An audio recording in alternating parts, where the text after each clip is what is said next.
if the Crown doesn't come back with evidence and doesn't present it in whatever the time frame is, they're in contempt. Did I get that right? Do we have that? Do we have that here in Canada where they just didn't present? I haven't. My motion isn't for contempt. My motion is that they are court ordered to produce this list of documents within 15 days. If they do not produce it within 15 days of the order, should I get it, then their statement of defense is what's called struck, which means it is wiped from the record. But then it means that the lawsuit's undefended. So then I can go to the court and say, well, they didn't defend against this lawsuit, so therefore they've admitted that they're wrong. Give us what we asked for.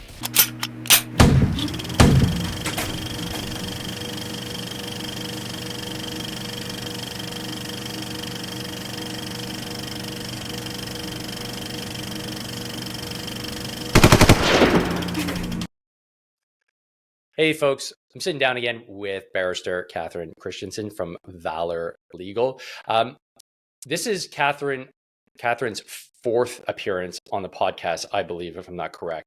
And she's by far the most sought after guest here and the one that I get the most questions about, because she's leading the charge with the lawsuit against the Canadian Armed Forces for Op Valor 1 and Op Valor 2, which are abuse of power lawsuits against the CAF during the Mandate era. So I wanted to have Catherine back on to chat about the updates that are going on with those lawsuits and the new lawsuits that are coming down the pipe against the Canadian Armed Forces. Because as you know, this podcast is dedicated to the health and well-being and fitness of military members. And this is right in that wheelhouse. So Catherine, if we could start with just a quick update as to like where are we in terms of Op Valor 1.0, and then we can talk about Op Valor 2.0 and the other lawsuits you have going on. Mm-hmm. Well, we can actually combine 1.0 and 2.0 for the update because they're both at the stage where I should be receiving at least a list of disclosure from the Crown saying this is our evidence to defend ourselves against this lawsuit. Keep in mind that the two lawsuits combined are around $850 million. So I would expect the Crown to put some effort into this. I'm not seeing much effort from the Crown. Considering it's my money and your money and everybody else's money. As a taxpayer, I'm bitterly disappointed. We are not. I would fire the Crown if I'm the client. I would be, because right now, basically, both lawsuits are sitting at a point where they haven't produced any evidence to defend themselves. Now, 1.0, I have made a motion in the federal court to have a judge rule to say if they're not going to produce anything for evidence, then I want their statement of defense struck. And then I will ask for leave to bring a summary judgment and say, well, they didn't defend it, so give us what we asked for. The Crown has come back out and said that they want to do this by their own rules, not by the rules of court, to which I said, no, we're going to go by the rules of court. You don't get to change those rules because you don't like this lawsuit at all. So that's where we said I'm waiting on a justice to tell me if maybe their defense could be struck. That would be quite fun. And if it's struck in 1.0, then 2.0 kind of just follows right along behind it because they're essentially the same lawsuit. They're just different groups of people and just a few months apart for filing. So, okay. Let me wrap my head around that. So they're acting kind of like petulant children. They're like, we don't like, so we're just going to, we're the government and we're the Canadian Armed Forces. Like this is like my sergeant brain. Like is this what this is? They don't want to play. And petulant child is not a bad description of that. Would be how I would be describing their reaction because I would expect much different response from a chief counsel for the Department of Justice. I would, and they also got very cranky because I have said that if they don't start giving me deposition dates, I'm going to start issuing what are essentially to the common person subpoenas to make these people appear. And one of those people would be General Eyre, who has lots to hide. Yeah, but he's retired now, Catherine. Oh no, he's done. Yeah, right? Isn't that you just sail off, you go into the sunset? Hey, you know what? I did my job. Sorry, it's off to the next guy. My tweet when his retirement was announced. Yeah, I love it. I'll see if I can pull it up here. I told him to leave his forwarding address because we've got depositions to do. So yeah, he doesn't get out of it because he's retiring. The Surgeon General Bilodeau is also retiring. He's named as a defendant. He doesn't get out of this either. Jody Thomas, who was Deputy Minister of National Defense at the time, she's retiring. She doesn't get out of it either. So, well, and this is just clearly speculation here. Do you think that it's a coincidence that all these folks are retiring at the same time? Or is it just because they see the writing on the wall, the Liberal Party is just falling apart and they've done their time? So yeah, time to just move on. Or do you think that this lawsuit might have something to do with it? Well, I think it's a combination. One is the ultimate demise of the Liberal Party at some point. I would suspect it's going to be after Jagmeet Singh gets his full pension in February of 2025. But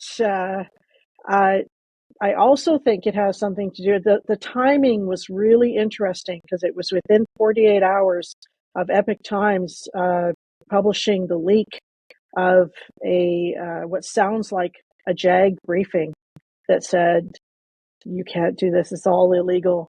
And even, basically, it sounds like the JAG wrote my legal argument for me for these two lawsuits.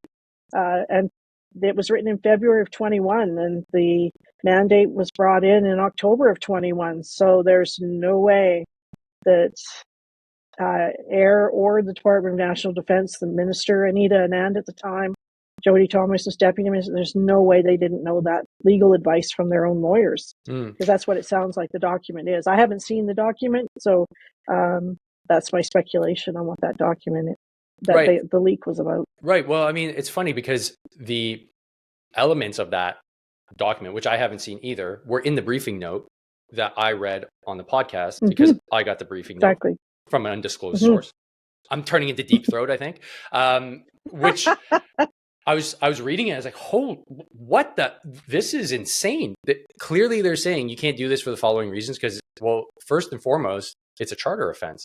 And on top of that, there's legal precedent where you can't do it because of the anthrax vaccine. And they went into a very good case-by-case set of courses of action on the reasons why you can't. And so then they gave all the courses of action in order to roll out this mandate. And it was obvious, don't do this. And on the first go around, apparently he didn't approve it, but then it did approve it in October, which we went over in a previous episode because I was like, why would you do that? Why would you go ahead and not approve the first time around, but on the second time around, knowing the same information, say, yeah, go ahead and do it. And you made it very clear. It's like, well, what happened after October? And well, he became a full bird general, like he got his promotion. And that just crushed my soul because you would compromise the health of tens of thousands of your own troops in order to get promoted. Like that's the only reason. It kind of made me feel sick to my stomach because in my head, I'm very theatrical. I want some big conspiracy, like he's working with the Chinese or no, just for a promotion. Really? That's it? Well, and now that he's retired, let's see what he was promised for doing what he did. It's gross. I want to see where he heads next. Is he going to NATO?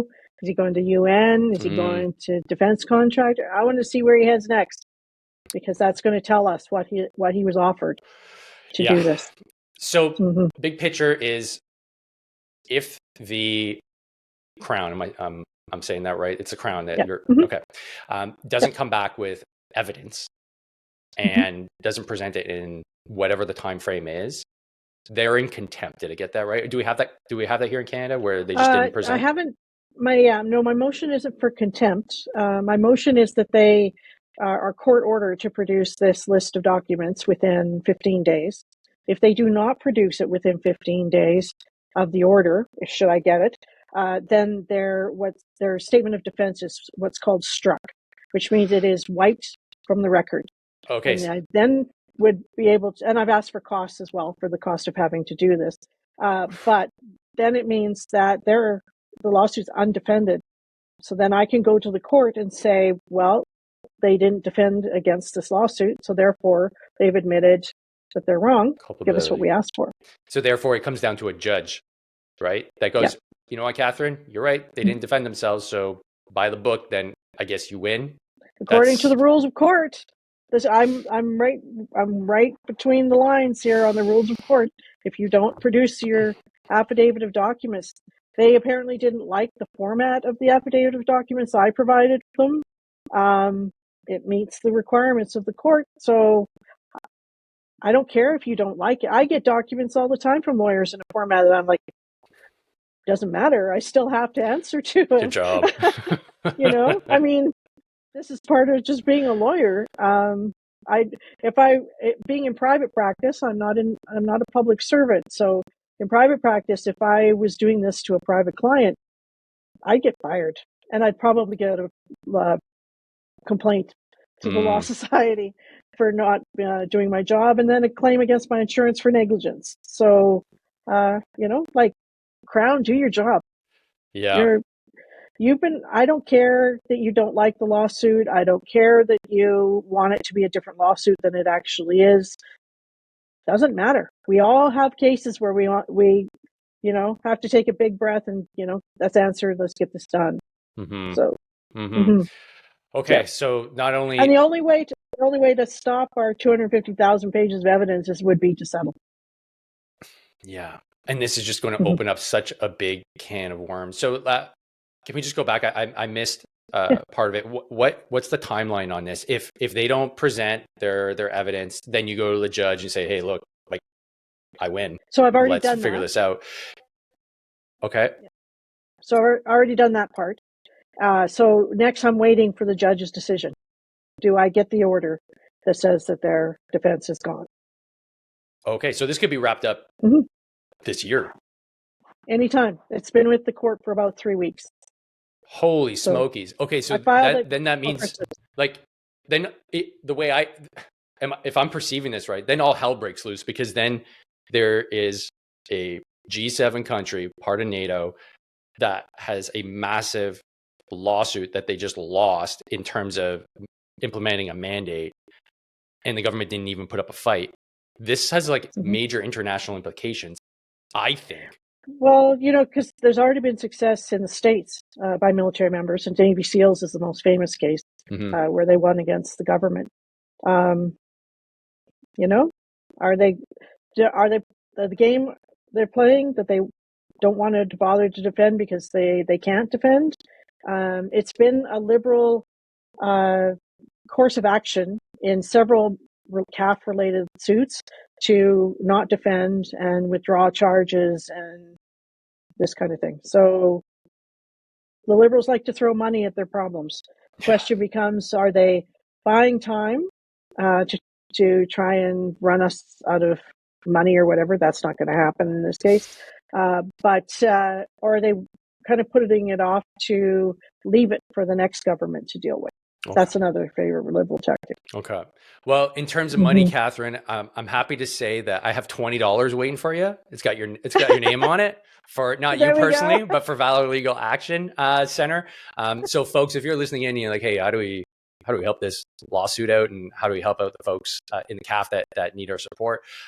You can head to the link that's going to be in this conversation, and it's going to link to my Shopify store, where there's a shirt to support the 329, which is actually the 330, but I did the graphic before, and then Catherine and somebody else. So $1 from every shirt sale goes to support the cause. It goes to Valor. We've also ValorLegalActionCenter.org. We now have our own merch store. Oh shoot! I'm going to pull this up right now. Yeah. Let me pull this up so folks can see it. So it's merchandise with the 4%, which was what the CAF said did not take the vaccine. So there's a lot of symbolism here. Okay, cool. So you go to shop now, and all right, get kitted and booted. Oh, Catherine, I love this. You really stepped up your game here. This is you have a patch. Oh, yes, we have a patch. Well, this merchandise was all designed by the plaintiffs in the two mass torts. They wanted their own merch, and so we worked with a Canadian veteran business that supplies this Awesome. store. Awesome. So, All right, folks. So if you're just listening on audio, then you have to go to the link and check out the merch store here. Awesome stuff. Okay, so let's move on to the next topic I want to cover off, which is the next lawsuit. So not Valor 1 or 2.0, but the one related to vaccine injury. What's going on with that, and what's the status? Well, as you know, it's called Op Safe and Effective. A little bit of military black humor there, sarcasm. It has now launched. We are looking for plaintiffs. And if people reach out to the Legal Action Center, we can connect them with the intake package and start getting that moving forward. So we're at that intake phase, and that one will be a class action. So, okay. So not a mass tort. So for those that didn't follow the last episodes, class action, it's a standardized settlement for the group. I'm actually seeing if I understood correctly. So you're kind of like my assessor right now, Catherine. So, but the mass tort, it's individuals that are suing the government, and you're representing them all. Did I get that right? Yes. Nice. Nice. Yeah. I'm getting education by having you on. You're getting pretty good. I'm going to be working for you in a few years. I have a feeling. Okay, so let's get into it. What's what does somebody have to do in order to get involved in the lawsuit if they feel that they should be part of the class action lawsuit? So if they suspect they've been vaccine injured, or even if they've been actually diagnosed vaccine injured, then they should reach out, get the intake package where we ask them a whole bunch of questions to assess, and then we'll look at which classes we need within the class action. So there might be someone who was severely injured. I know of someone who had an aortic dissection while deployed from injections, to strokes, etc. So very serious ones, to people who maybe had skin reactions or autoimmune reactions or muscular or neurological reaction. Like there's different things that happened after people took the injections. So and certainly there will be a category for pregnancy for women that had issues in the CAF after injections, that were pregnant or breastfeeding at the time. Okay. Okay, so this is a big deal, because clearly you've done your homework. There'll also be a death one. Wow. Okay. And so this is all going to be part of the same class action? Yes. Okay. Yes. And this can all the information can be found on the Valor Legal Action.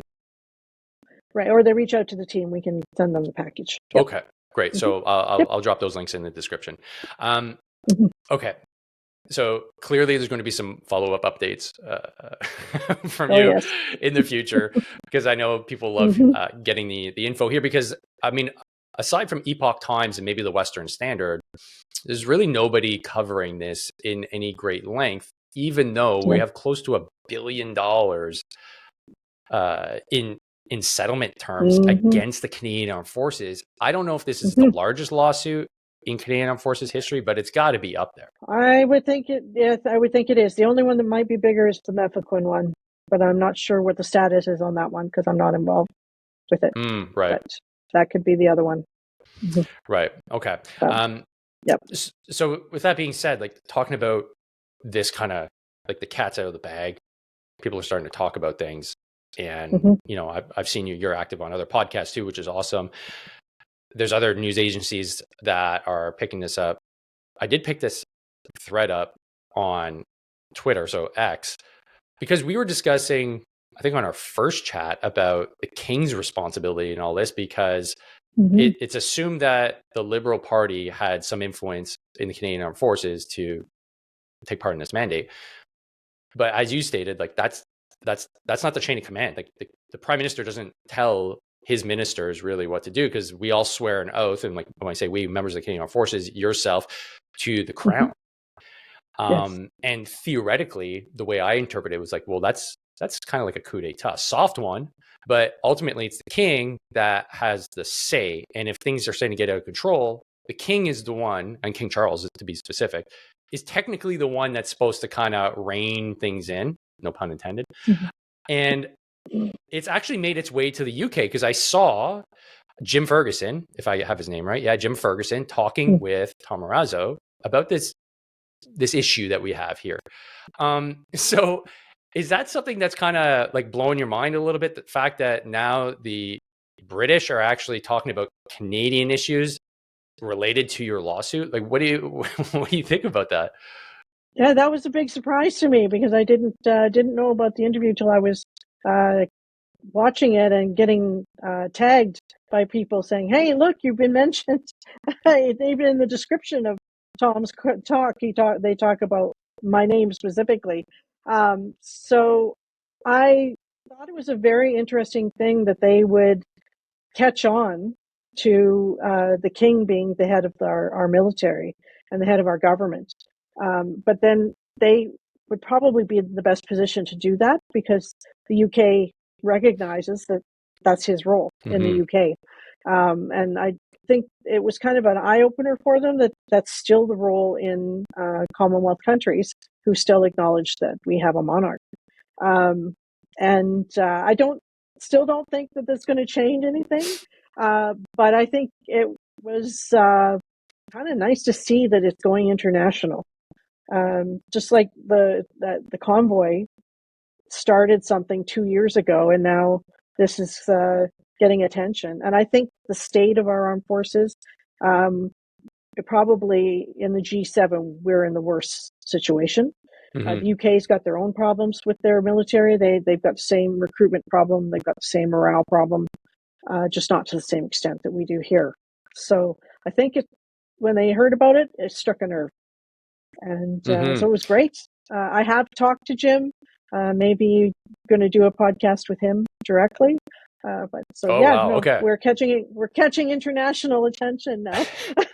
Catching an international wave. Well, the funny thing is, I mean, and that's what I love being in the position that I have as a podcaster. I'm just a curious kitten. So when it comes to questions like the one we're asking, well, if the military is kind of running rogue, or if Parliament's running rogue, but is it the Governor General that steps in? I guess technically, but we do swear oaths to the monarch. And when things go awry, I remember you bringing up things like Cromwell. Is it Alexander Cromwell? It was Oliver Cromwell. That's it. And the Civil War era, which is like 500 years ago, which still is relevant to this day, and then makes me question our whole system. And is it built on is it just a house of cards? Is there a foundation? Because at the end of the day, if there's something really serious going on, is King Charles really going to intervene in any of his colonies? Canada clearly being one of them. I don't know. I don't think so. I mean, like, it just seems so ridiculous.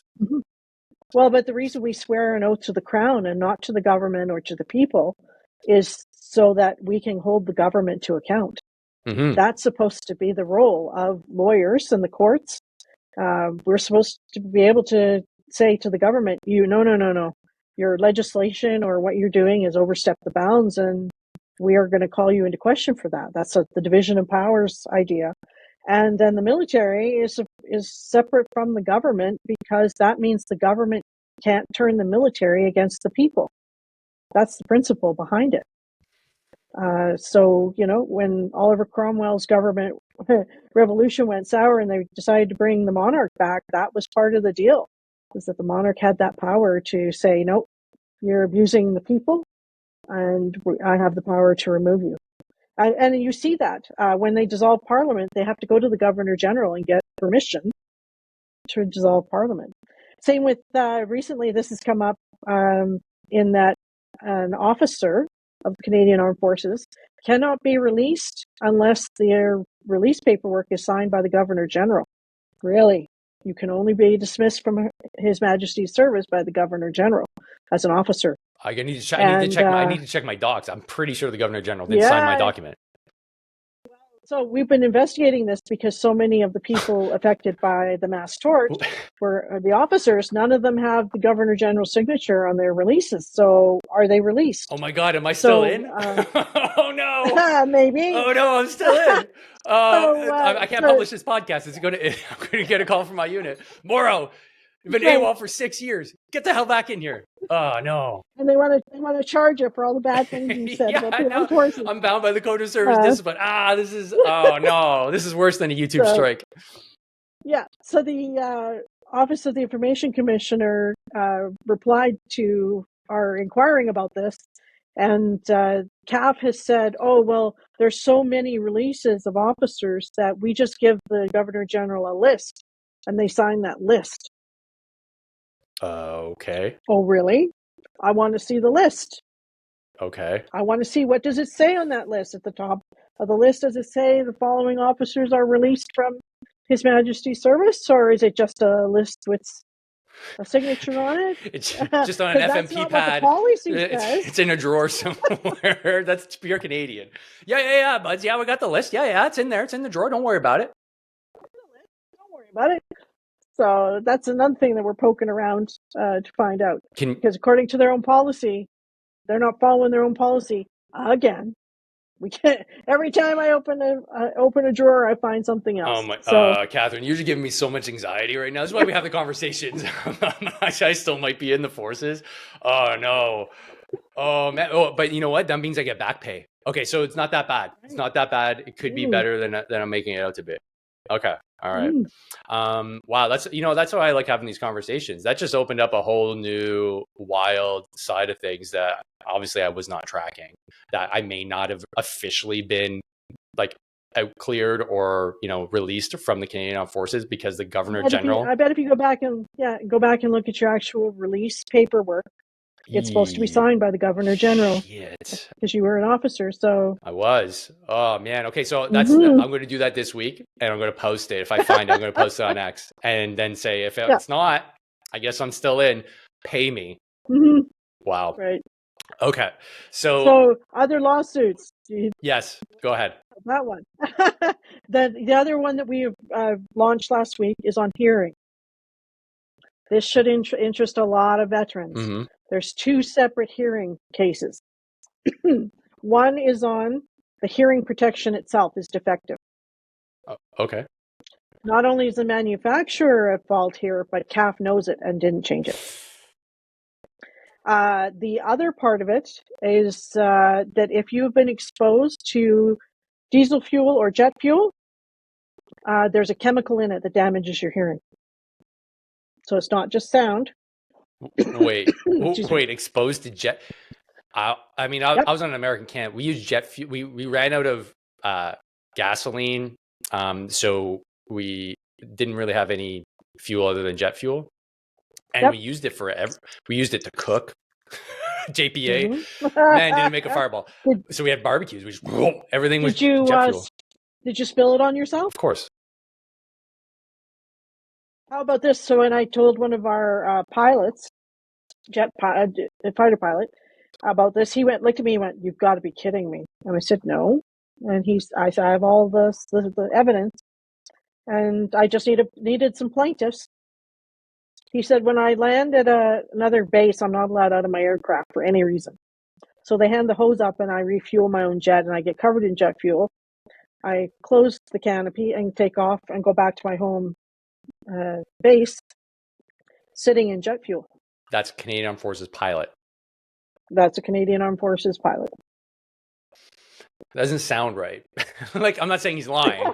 It's just... No, but that's the exposure. And the guys that were in Afghanistan, how many times did they go to refuel their labs and spill diesel fuel and climb back into the lab?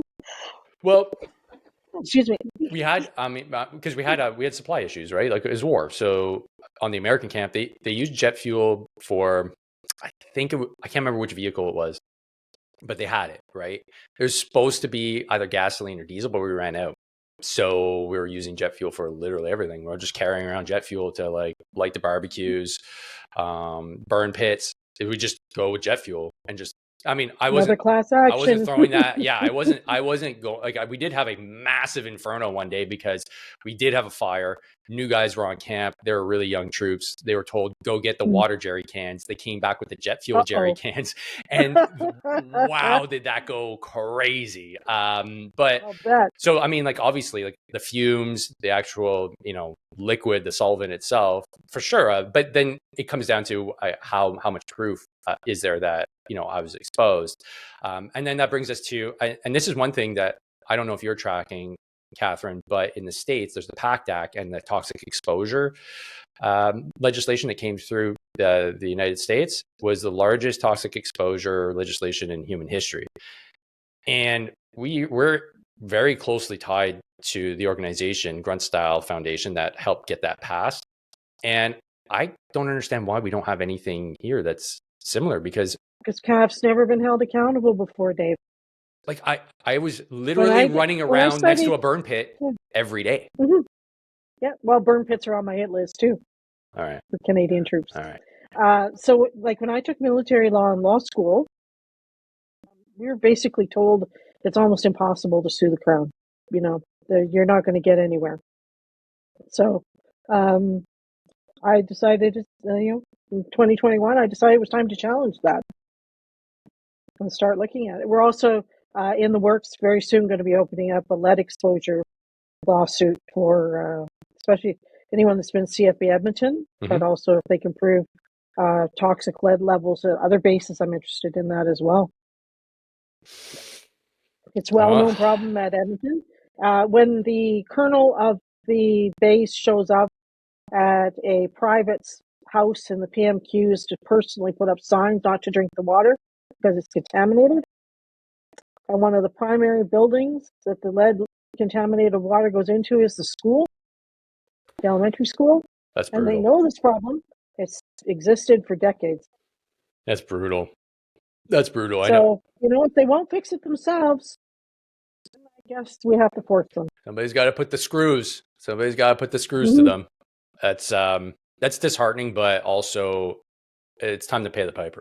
And yourself, and like I said in earlier episodes, I'm hoping that this inspires other lawyers to start looking at military law, to start taking it seriously, and start realizing that this is a patriotic act, because we don't want this rot in our armed forces. We want it gone. The only way, it's not going to ever be completely gone, but if you're going to be held accountable, it at least puts it in check. And that's why I'm glad to know you and to convey your message on the podcast, because this isn't about, shitting on people and, ruining people's lives. This is about making right what's been wrong for so long. So really appreciate the updates, Catherine, and the new kind of vision for some future lawsuits that I'm sure folks are going to be interested in getting more info on. So before we sign off, Catherine, I know this is a bit of a shorter one, but what are some last thoughts and that you want to share with the folks that are listening? I just want to share, I think, with the veteran community out there, that asking the CAF and Veterans Affairs to treat people with honor and treat people fairly and provide a safe work environment is not degrading anybody's service. I am not coming after the CAF because of individual service. I think they are very lackadaisical on their safety for the troops. I think they've overstepped their bounds legally in some of the orders they've given. And since they won't listen to anything else, this is what we're out here to do, is to hold them to account. And maybe next time an officer goes to take an order or give one, they can stop for a second and think, can I be sued for this? What's in the best interest of the troops underneath me? This should be their first thought. They've forgotten it. And that's what I want to remind them of. What is best for the troops? I love it. Yeah, that's a great message.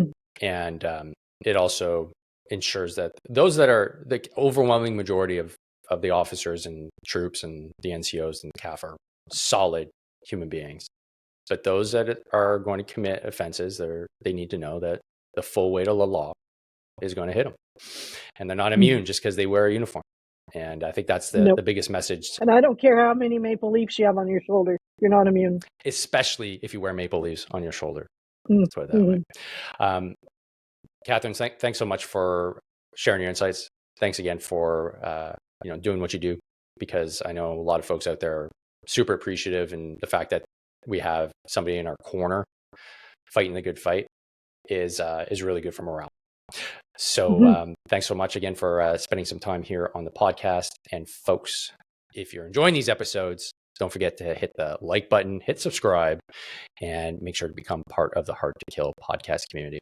That's it for me. Don't forget, train hard, fight easy. See you on the next one. Peace. All right.